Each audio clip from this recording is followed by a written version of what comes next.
ആസാം മുഖ്യമന്ത്രിയെക്കുറിച്ച് നമുക്കറിയാം, വലിയ അഗ്രസീവായി പ്രതികരിക്കുന്ന ഒരു നേതാവാണ്. അദ്ദേഹത്തിൻ്റെ ഭാഗത്തു നിന്ന് മറ്റൊരു പ്രസ്താവന ഉണ്ടായിട്ടുണ്ട്. അത് വലിയ വിവാദവുമായിട്ടുണ്ട്. കാരണം ഈ ക്ഷേത്രങ്ങൾ മാലിന്യമാക്കുന്നവർക്ക് നേരെ വെടിവെക്കാനാണ് അദ്ദേഹത്തിൻ്റെ പ്രസ്താവന. ഇത് പ്രസ്താവന മാത്രമല്ല, അദ്ദേഹം അത്തരത്തിൽ പോലീസിന് നിർദ്ദേശം കൊടുത്തു എന്നാണ് പറയുന്നത്. കാരണം ക്ഷേത്രം ഈ മാംസാവശിഷ്ടങ്ങൾ ഉപയോഗിച്ച് മലിനമാക്കാൻ ഒരു സംഘം അവിടെ പ്രവർത്തിക്കുന്നുണ്ട്. ആ സംഘം അവരിലേക്ക് ഞാൻ വരാം, അവരുടെ ഉദ്ദേശ ലക്ഷ്യങ്ങളിലേക്കൊക്കെ വരാം. അപ്പോൾ അത്തരത്തിൽ പ്രവർത്തിക്കുന്നവർക്ക് നേരെ വെടിവെക്കാനാണ് ഇപ്പോൾ ഉത്തരവ് കൊടുത്തിരിക്കുന്നതെന്നാണ് പുറത്തു വരുന്ന വാർത്ത. ഹിമന്ത ബിശ്വാസ് ശ്രീജിത്ത് പറഞ്ഞ പോലെ വളരെ അഗ്രസീവായ, എന്താ പറയുക, വളരെ പെട്ടെന്ന് റിയാക്ട് ചെയ്യുന്ന നടപടി തന്നെ താൻ ലക്ഷ്യമിടുന്ന എന്താണോ അത് നേടിയെടുക്കാൻ കഴിവുള്ള പ്രധാനപ്പെട്ട നേതാവ്. അതെ, വളരെ തന്ത്രശാലിയും അതേസമയം നിലപാടുകളിൽ അങ്ങേയറ്റത്തെ ഉറപ്പും ഉള്ളൊരു നേതാവാണ് ഹിമന്ത ബിശ്വാസ്. നമ്മൾ കണ്ടു ആസാമിൽ ഇപ്പം ആഴ്ചകൾക്ക് മുമ്പ് അവിടെ വലിയ മഴ പെയ്ത് വെള്ളപ്പൊക്കം ഉണ്ടായി. ഹിമന്ത ബിശ്വാസ് തൻ്റെ എല്ലാ പ്രോട്ടോക്കോളും മാറ്റിവെച്ച് നേരെ ആ വെള്ളപ്പൊക്കം, ആ ദുരിതബാധിതരായ ജനങ്ങളെ അവരുടെ വീടുകളിലെത്തി സന്ദർശിക്കുന്ന കാഴ്ച സോഷ്യൽ മീഡിയയിൽ വൈറലായി. അദ്ദേഹത്തിന് ഒരു ഭയവുമില്ല. നമുക്കറിയാം, ഇതൊരു അതിർത്തി സംസ്ഥാനമാണ്. ബംഗ്ലാദേശ് ഒരു വശത്തുണ്ട്, ചൈനയുണ്ട്, മ്യാൻമാറുണ്ട്, അങ്ങനെ പല രാജ്യങ്ങൾ അടുത്ത് കിടക്കുകയാണ്. പക്ഷേ അദ്ദേഹത്തിന് യാതൊരു ഭയവും ഉണ്ടായില്ല.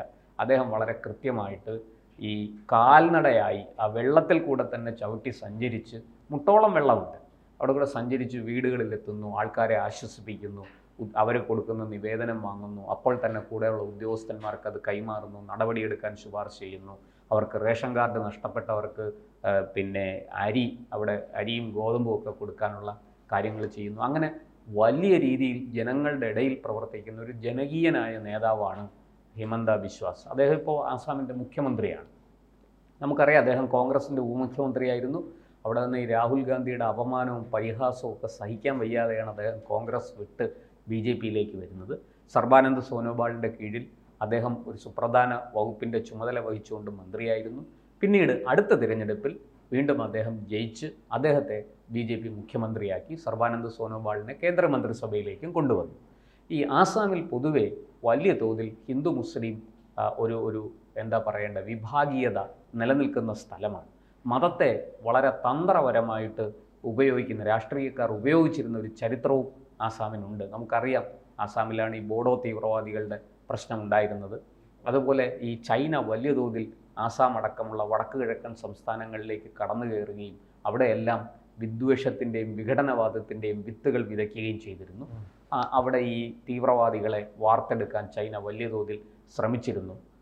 നമ്മൾ അറിയാം, പഴയതുപോലെയല്ല, നാഗാലാൻഡിലൊക്കെ വലിയ ഇന്ത്യ വിരോധം അവർക്കുണ്ട് എന്ന് പുറമേ എങ്കിലും വാർത്തകൾ പ്രചരിച്ചിരുന്നു. പക്ഷേ ഇപ്പോൾ അതൊക്കെ മാറി. 2014 ശേഷം ചിത്രം ആകെ മാറി. ഇന്നിപ്പോൾ ആ മാറിയ സാഹചര്യം നമുക്ക് വളരെ വ്യക്തമായിട്ട് കാണാം ഈ വടക്ക് കിഴക്കൻ സംസ്ഥാനങ്ങളിൽ, പ്രത്യേകിച്ചും ആസാമിൽ. ഈ റോഹിംഗ്യകൾ വലിയ തോതിൽ നുഴഞ്ഞു കയറിയ ഒരു സ്ഥലം കൂടിയാണ് ആസാം. റോഹിംഗ്യകൾ മാത്രമല്ല, പല സ്ഥലത്തുനിന്നും മുസ്ലിങ്ങൾ വലിയ തോതിൽ ആസാമിലേക്ക് നുഴഞ്ഞു കയറിയിട്ടുണ്ട്. ആസാമിലൊക്കെ പണ്ട് ഈ 2014 മുമ്പുള്ളൊരു സാഹചര്യം, നല്ല തിരക്കേറിയ റോഡിലൂടെ നമ്മൾ വണ്ടി ഓടിച്ച് പോവുകയാണ്.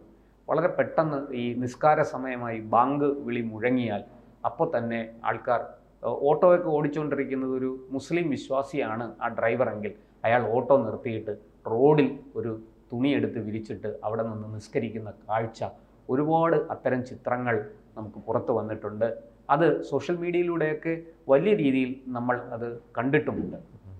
അങ്ങനെയുള്ളൊരു സ്ഥലത്താണ് ഈ പറയുന്നത് പോലെ ക്ഷേത്രങ്ങളിൽ ഈ ഇറച്ചി മാലിന്യം വലിച്ചെറിഞ്ഞ് വർഗീയ ലഹള ഉണ്ടാക്കാൻ ശ്രമം നടക്കുന്നത്. ഹിമന്ത ബിശ്വാസ് ഒരു നീതി നടപ്പാക്കുന്ന, ന്യായം നടപ്പാക്കുന്ന ഒരു മുഖ്യമന്ത്രിയാണ്. അദ്ദേഹം അതുകൊണ്ട് തന്നെ പറഞ്ഞു, മുഖം നോക്കണ്ട, ആരാണെങ്കിലും സമൂഹത്തിൽ സ്പർദ്ധയുണ്ടാക്കാൻ, ഹിന്ദു മുസ്ലിം കലാപമുണ്ടാക്കാൻ ആര് ശ്രമിച്ചാലും അവർക്ക് നേരെ ഉടനടി നടപടിയെടുത്തിരിക്കണം.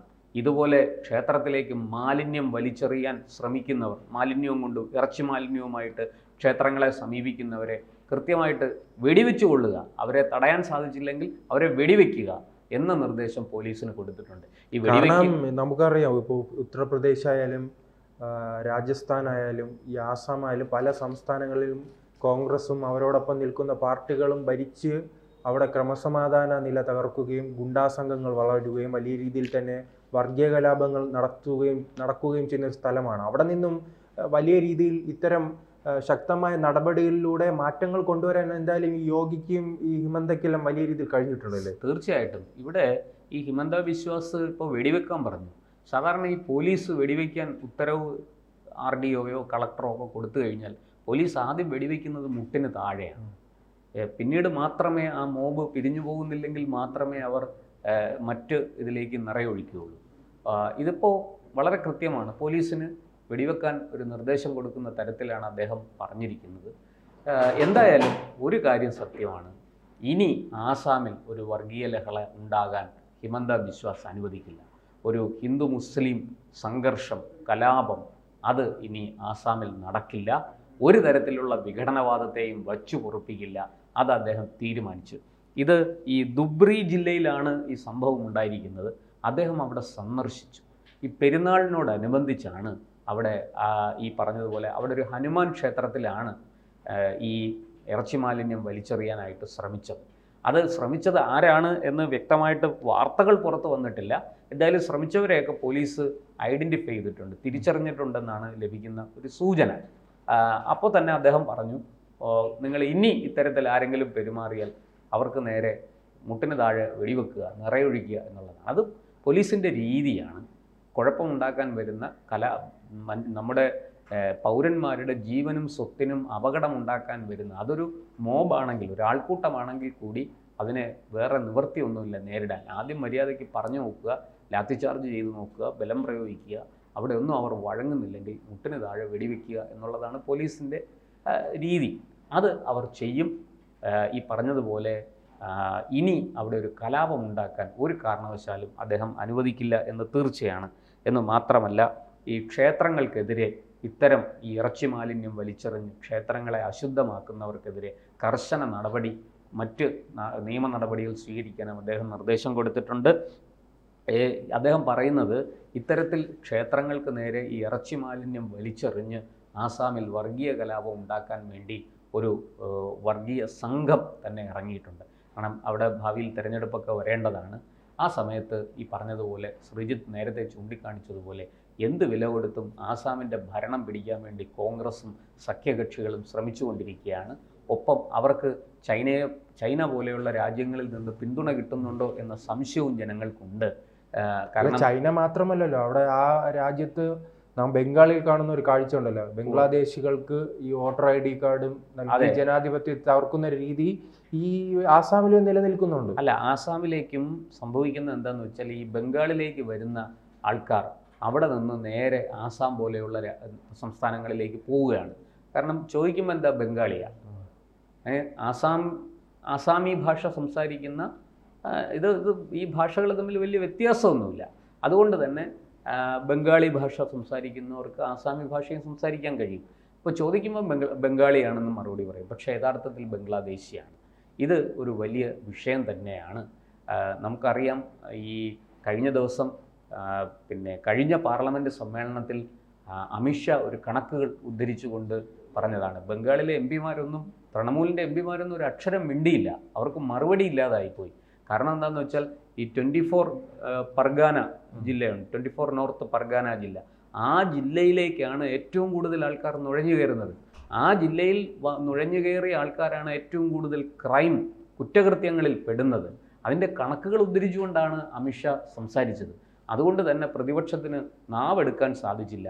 ഇപ്പോൾ ആസാമിലേക്കും അവർ പതുക്കെ കടക്കുകയാണ്. ആസാമിനെയും ഈ പറഞ്ഞതുപോലെ വർഗീയ സംഘർഷങ്ങളുടെ വിളഭൂമിയാക്കി മാറ്റി അവിടെ നിന്ന് നേട്ടം കൊയ്യാനാണ് ചിലരുടെ ശ്രമം.